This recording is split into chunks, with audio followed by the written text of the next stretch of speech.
after years of hearing some on the right talk about a stolen election, fake ballots, widespread fraud, and more. A major 2020 election fraud trial is underway right now.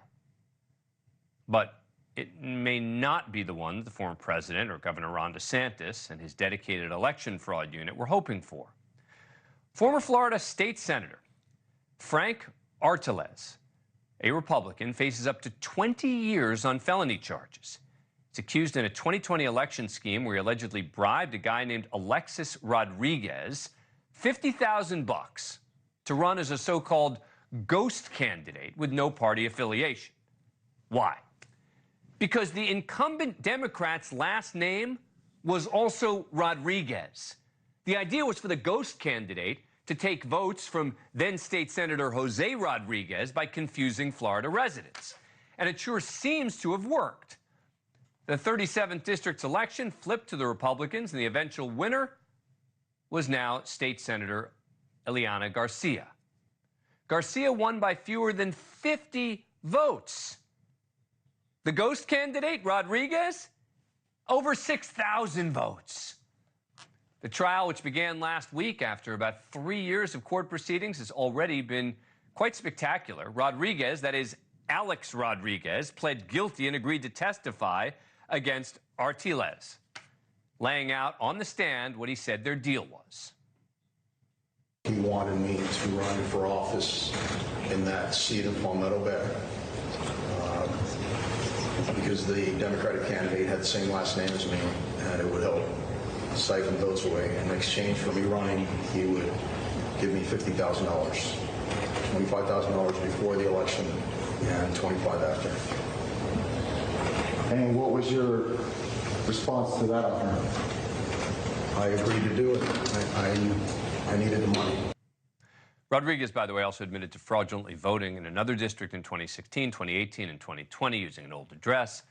Now, attorneys for Artiles are arguing there's nothing illegal about running a ghost candidate. The campaign finance charges hinge on how much money he gave Rodriguez and what it was used for. And by the way, this is reportedly one of 3 2020 races in Florida where the ghost candidate ploy was allegedly used. All of which really raises the question, where is Governor Ron DeSantis? Where is the Office of Election Crimes and Security? The standalone election police he signed into law over 2 years ago that's tasked with investigating, quote, any irregularities or fraud involving voter registration, voting candidate or issue petition activities, or any other alleged violations of Florida's election code. There are no mentions of Artiles or Rodriguez on the OEC's website, although they did investigate a separate ghost candidate scheme last year.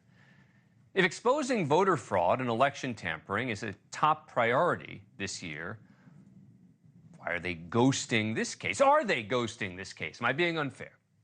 Let's ask Mario Alejandro Ariza, investigative reporter for Floodlight.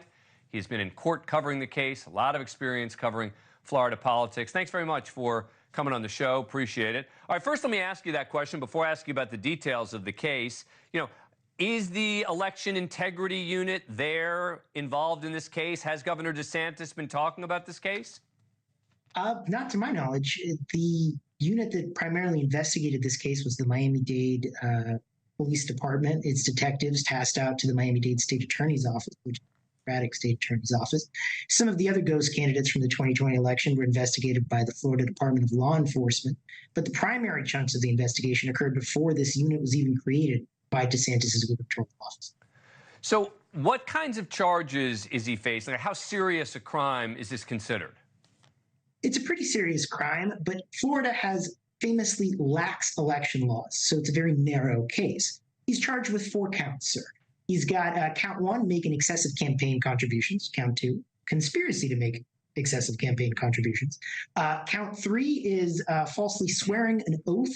And count 4 is false information on a voter registration form.